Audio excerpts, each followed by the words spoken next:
Get a cowboy boots and cowboy hat one day and do this video.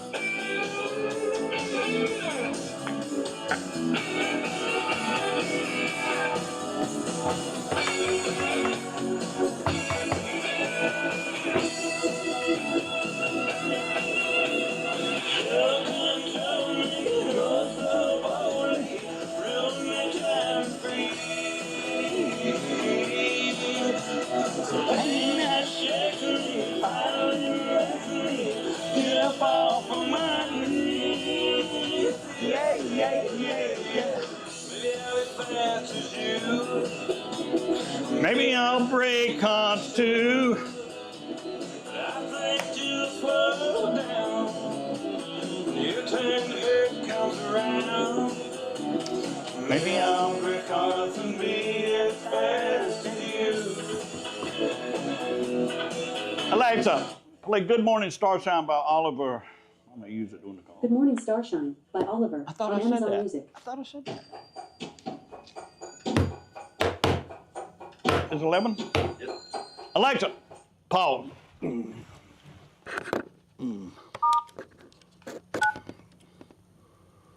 Recording started. Good morning, good morning, good morning. It's October the 7th, 2024. I'm Andrew Lacey, and welcome, and good morning. Today's call is going to be a little bit different. It's going to be some basics. It's going to be on scripts, if I have time. It's going to be on relationships. What type of relationships are you forming? And then it's going to be on how do you react to things that happen in your life. And I'm going to start there this morning. We all have problems. Here in the Southeast, we've had a lot of what I talked about this morning. There's a lot of chaos with no electricity. But doesn't mean you still can't go forward. You know, everyone's going to have something that's going to trip them up, make them fall, make you want to give up at times. And that's what I want to talk about to start with this morning. Last Tuesday, out of the blue, I happened to call someone from my past, nearly 40 years ago. It was a pastor that I had lived with when I was at Camp David. Working at Camp David, you work 15 days a month. You work Monday, Tuesday, off Wednesday, Thursday, and then you work Friday, Saturday, and Sunday. And then the next week, you're off Monday and Tuesday. You work Wednesday and Thursday, you're off Friday, Saturday, and Sunday. And I looked, you know, I was Camp David's at the top of a national forest. So not to have drive back and forth, I had a pastor who had challenged me. Listen, you know what? I challenge people many times in my life. I challenge you to be bold, to do something you wasn't planning on doing. Maybe makes you even uncomfortable. But I had gone to this church in Myersville, which is between Hagerstown and Frederick. And I went there. I'd gone there once, and then I was relieved of Camp David. And when I came back, I went there when I got back to Camp David. And it was a different pastor, and I stopped in during the week, and I went in there and I said, introduced myself. I started going to church there. And they didn't have a youth choir or an adult choir. And I said, I would like to be the youth choir director. I had music experience. I could direct. I could read music. I can play a little bit. Well, he said, that would be great to start a youth choir. Well, people that had been a family had been in that church for 100 years, they didn't want me to have the youth choir. And she said, I'll do the youth choir. She was the pianist. I was a little frustrated. You know, at times you want to do something and you're just not allowed to do it. Not that you're not capable. I was capable, but that was taken away from me. You know, I've had agents that have had houses that have taken away from them, lots, subdivisions, and it devastates them. But one Sunday he asked me to stay over. And he said, I'd like to challenge you to start an adult choir. Well, you got to remember, I'm 20 years old, 21 years old. These people are 30, 35, 40, 50. And it was uncomfortable. But I said, okay. I thought about it, and I said, okay. Well, 2 years later, when I left that church, they averaged 30-something people every Sunday morning in the choir. 1/4 of the one-fourth of people in the choir, in the church was in the choir. I had people coming that hadn't been to that church in years. And I'll tell you, it was a show every Wednesday night when we had choir practice. I would do push-ups, I would do anything, but I would motivate. His wife was very quiet. Her name was Ruth. Bill and Ruth Miller. But they had a house, one level, that had a basement and a family room in the basement. And then you walk through the basement area, there was a furnace there, concrete floor. And then there was a little door that had a bathtub and a little room that had enough for a single bed. And I asked him, would y'all rent that to me? So I didn't have to drive 30 miles back and forth each time I'd to go home, go back to Camp David every night. This could be where, because I had friends in Hagerstown, I had friends in Myersville, I had friends in Middletown, I had friends in Frederick, and that was going to be my home base. Now, do I remember what they charged me for rent? May have been $25 a month, may have been $50. But they became my friends. In fact, they considered me their family, and they called, or I called them last Tuesday, they called me. He called me, and he said, Andrew, I just wanted you to know, since you're our family, that Ruth had a spot on her liver, and it's doubled in size in the last 6 months. And we're going on, this was on Monday of last week, on Tuesday to have a scan done. And I said, well, Pastor, will you call me as soon as you know? And he said, yes. Now, I want you to listen. This is a life experience here, guys. And you're going to experience life. This is actually, a lot of times I do a separate call, live call one, or a business call, but I'm combining the two today. I didn't hear from them on Tuesday, didn't hear from them on Wednesday. I wanted to call them with everything going on with no electricity in Spartanburg and everyone living in my home because I have a Generac generator. I wanted to call them, but I didn't. I didn't call them on Friday. And I actually picked up the phone, but I said, I'm going to wait till they're ready. Now, normally I am proactive in calling, but in something like this, as soon as I didn't hear from them, I thought it was really bad. Saturday morning, which the rest of this call after this part is going to be about Saturday, and the ability to talk is greater than anything else you can do in your business. Let me say it again. The ability to communicate.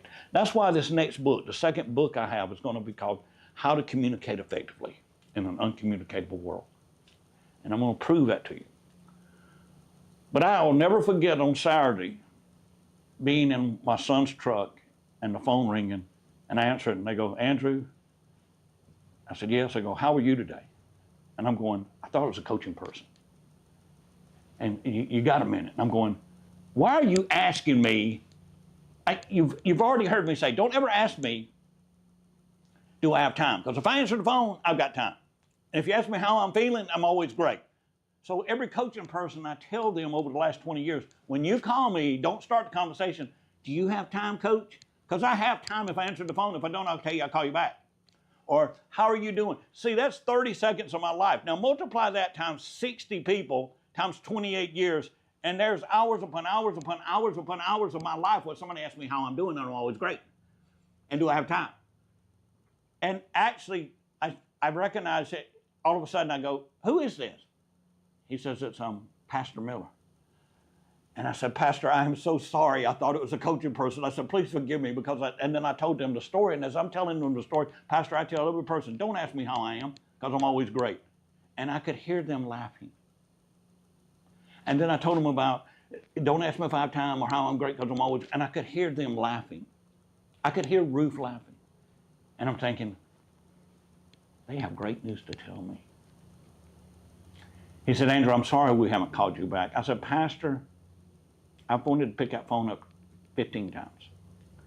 He said, Andrew, I appreciate that you did. Now, normally I always would, but something told me not, being something this personal. He said, Andrew, I wanted to tell you what we found out on Tuesday.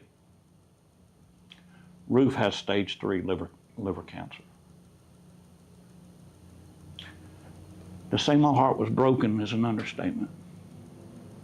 And these people were only in my life a very short period of time. And when I would stay there, I would walk through their family room. I'd park the car up on the top level, walk down the driveway, come in the back door, and they'd be sitting on the sofa, his easy chair, watching TV.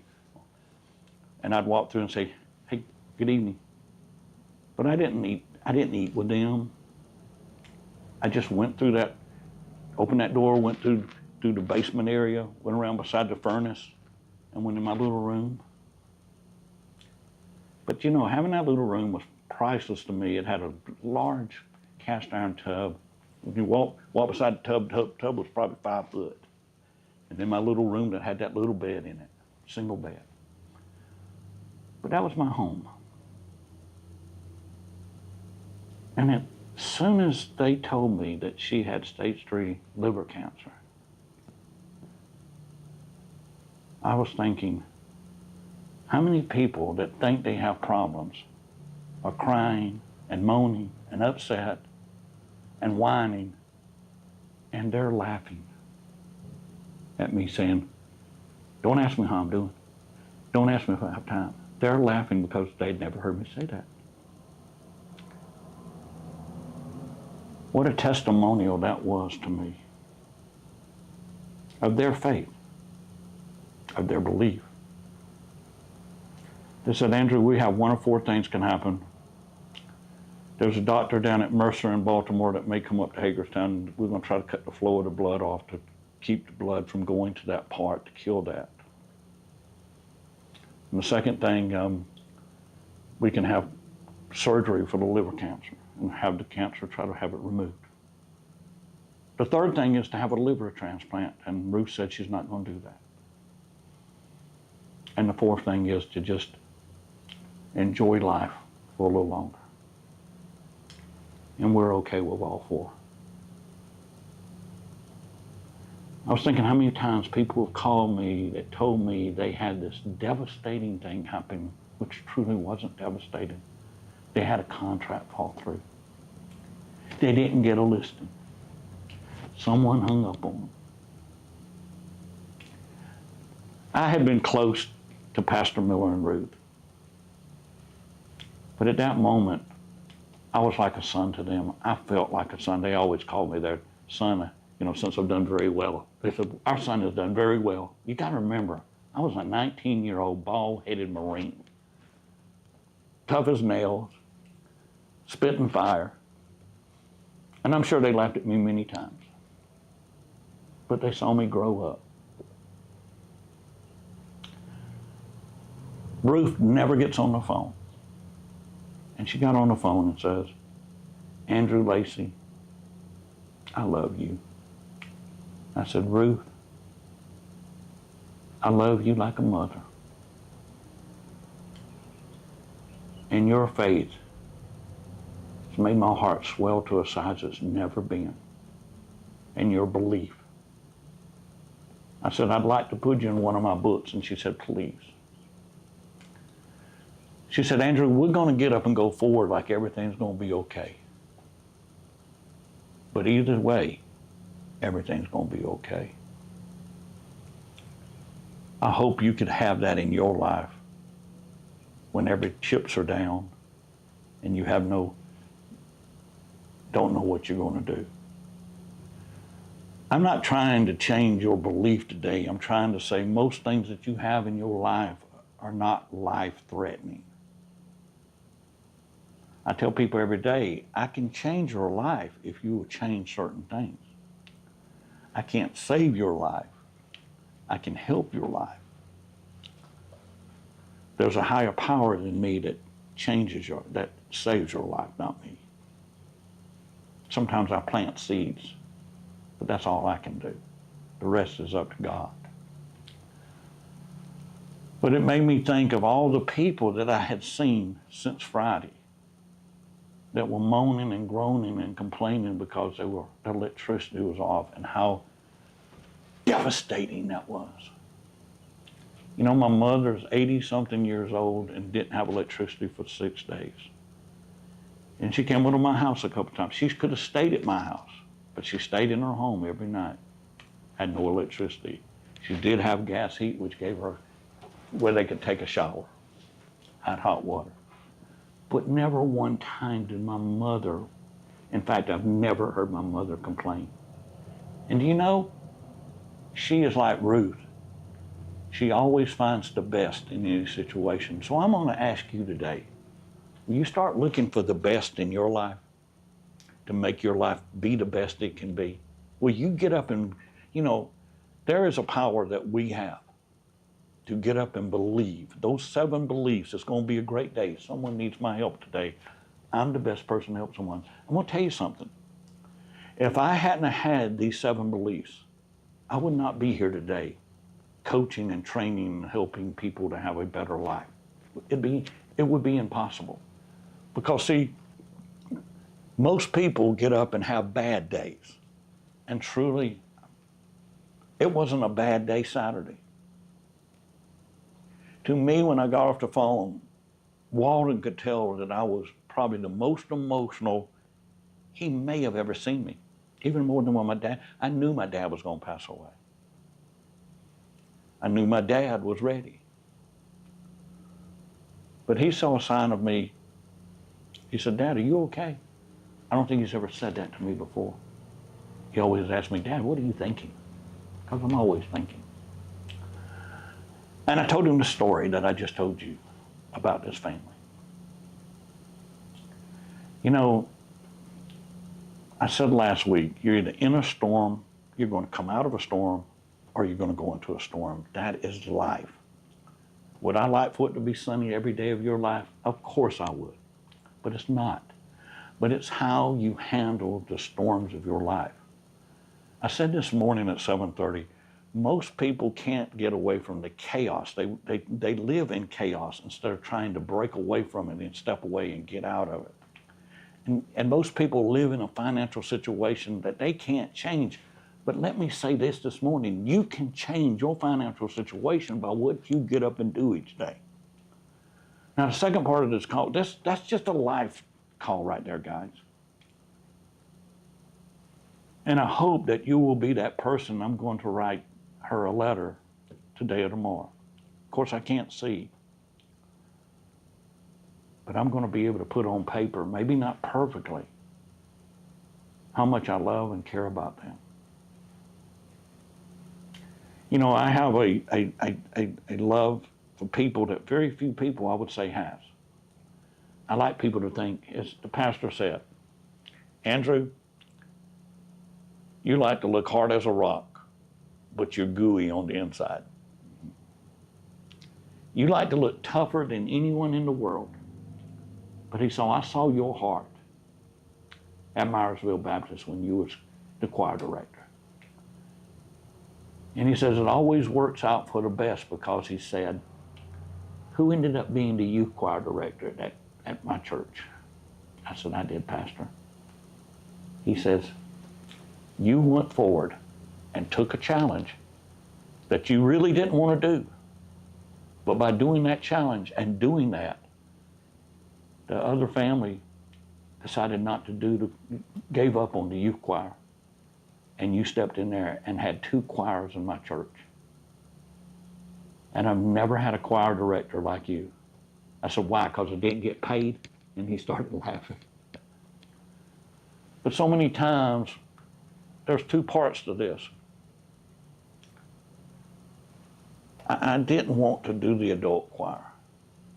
You may not want to get up and go to work every day. But by getting up and going to work every day, something's going to happen special for you that you don't know about. By getting up and doing the things that you might not want to do. I got the youth choir, and I had the adult choir.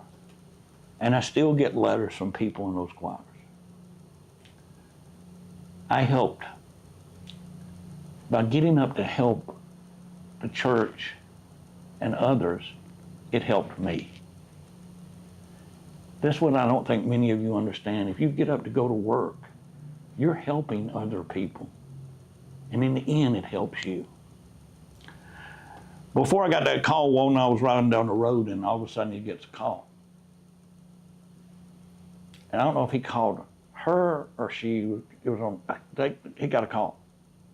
And I was just along talking, and all of a sudden I see his hand raise up. I didn't know he was on the phone, so I got quiet. And he said, yes, ma'am. Well, that's a beautiful house. It's 3 bedrooms, 2 baths. It's got a family room. It's got a kitchen. It's been updated. It's $220,000. It's a beautiful home. Would you like to see it? Well, what are you looking for? Because it's too high a price. Well, would you be interested? I got another home. And by the way, again, your first name is? And please, again, my name's Walden Lacey. Please call me Walden. And I sat there for 3 to 5 minutes, and I said, his ability to talk to people is as great as mine is. Near the end of the call, he said, well, listen, I'm going to send you this information. And I've got your information, and I'm going to go find a few houses and send them to you. And she was on speaker. And she was happy that he was going to send her information. Well, after I did that call, he got another call. And it was on speaker. Hey, Miss Judy. Walden, how are y'all surviving the storm? Well, we don't have electricity. Well, can we bring you a generator? We just got our electricity back on. No, ma'am, I've got a generator, but thank you. What can I, and they talked for a few minutes. What can I do for you? Well, there's really nothing you can do. Well, actually, there's 2 things. What is that? Do you know a mason? He said, yes, I sure do.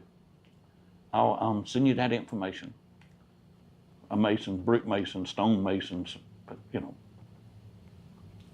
Another thing was, do you know of anyone that how to get a dumpster for all the stuff in their yard? He said, yes, ma'am. And he named a person. But I probably won't be able to get you that till next Tuesday because Duke Power is using so many of them right now. But I can make that phone call and get you one. Well, I would greatly appreciate that. Well, thank you for everything. If I can do anything else for you, let me know. And he hung up. I said, well, who is that? He said, well, that's a couple from New York that moved down here. But I got them from another couple that moved down here, from another couple that moved down here, from another couple. So you're saying this is the 4th buyer you had from New York. You don't get that unless you do a good job. But it made me think of this. Walden is getting better. I've seen him get better over the last 10 years. He started in real estate at 21. And he had many shortcomings about following up or about taking care of things. But as soon as he got off that call, he pulled over and sent both of those informations to that person right then. And that used to be his weakness, is following through. But then he got another call from someone he had called about their house that had expired. And when he called her back, he goes, Miss Patty, I hope you're having a great day. You know, it made me smile to call you because my mother's name is Patty. And he's leaving the message, and the lady clicks on. And he goes, yes, this is one. I was just leaving your message, and Miss Patty, I was telling you that my mother's name is Patty, so it made me smile. And now she's on speaker, and she starts laughing. But he's so comfortable, and he's so confident, and he's so friendly. And I wish you'd write those through. Are you comfortable when you talk to people? Are you confident? And are you friendly and kind? And I watched him with 3 different clients, with 3 different people. One's a past customer, one's someone that inquired about his house, and someone that wants to sell his house. The 3 most important areas of people: a buyer, a seller, and a past customer. And all 3 of them, because I could hear their voice, was so appreciative that he had talked to them, called them, spoke to them. You know, so many times you call people, but are they, when they hang up, are they happy that they spoke with you? Did you make them feel special? Write that down. Do you make people? He made each person feel special. Now, relationship-wise, Walden, what in your business, what relationships do you have? Do you have relationships with your mortgage company? If you don't, you should write that down right now. Build a relationship with a mortgage company so that when you call them, they're going to answer the phone. Build a relationship with a title company or a lawyer who's ever handling the closings. Build a relationship with these people that your buyers and sellers are going to need. Build a relationship with them. But you know, he had a past customer that that past customer, he gets probably more referrals than I got. Why? Think about it. Walden's 31. He told that one of the ladies, he says, every 2 years we do over 100 transactions. But he didn't say I'm 10 times better. He just said, I'm able to help a lot of people, and I'd love to help you. Do you have the attitude and mindset that you want to help someone? Do you have the mindset and attitude that someone needs your help? Do you have the attitude and mind? Are you up on your calls when you talk to someone? Do they have your full attention?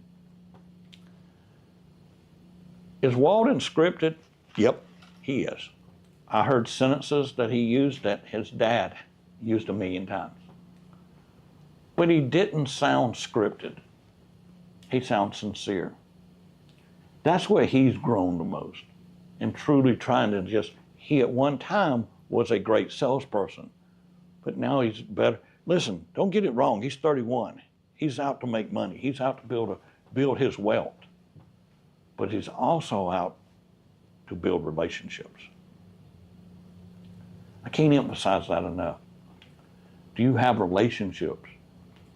See, he has neighbors that he has do you have a relationship with each one, the one across the street from you and the one on each side? One across the street has chickens, and he lives in a very expensive neighborhood, but they have 8 or 10 chickens. He went over there every day to take care of the chickens while they've been gone for 5 days, 7 days. It's the relationships that gets business. You want more business? Build better relationships. And don't be afraid to ask. You know, Walden has done something I never did. He has people that have money, that are investors, that has more money than I'll ever make. They've done very well. But he does not use them to make money. He helps them so they make more money. 10 years ago, he would have used them to get commission checks. Now he helps them to build wealth. You need to write that down. Are you helping people to build wealth, or are you using people to just get a commission check? That's the biggest area that he's grown. Does he still need to grow? Yes. But if you could have heard him talk, it sounded like when he talked to that person thought they were the only person in the world. Do you rush when you talk to people? Are you in a hurry? And most of all, do you even answer the phone? Because all 3 of those, he answered the phone. Maybe the first one, he was calling them back because they had just called him about the house that he has in Gaffney. They said, do you live in Gaffney? He says, no, I live in Spartanburg, but I sell houses all over the upstate, and I can help you find a home. And that's what did it right there. Well, no, I don't live in Gaffney, but I know the Gaffney market. He didn't say that. He wasn't apologetic. No, ma'am, I don't live in Gaffney, I live in Spartanburg, but I sell houses all over the upstate. That's when he said, I sell 100 houses every year or so, year or two. And then she was comfortable. It comes back to what I've always said. When you learn how to communicate and talk to people, and you're more effective in what you say and how you say it, is when you're going to always have more business. See, I always tell people when I had an agent that I think I said last week, he went on 20-something appointments in the December, what time is it? The December Christmas program. 11:29. Pretty good timing, huh? I'll end with this to kind of get you to think about this. Hey, make October, November, December like your first quarter. Be excited. Instead of thinking people are not going to do anything, it's only agents who are not going to do anything after November. My broker said years ago I could shut the office down. But I challenged years ago, 20-something years ago, I challenged the coaching people that came to the December 2nd or 3rd program. I said, see how many appointments you can go in December. I had a new agent, Brad Kent's, who went on 23 appointments. He'd been in real estate a year and a half. He went on 23 appointments and he took 1 or 2 listings. But in January, he took 15 listings from those 23 appointments. 15 listings in 1 month. Now, why?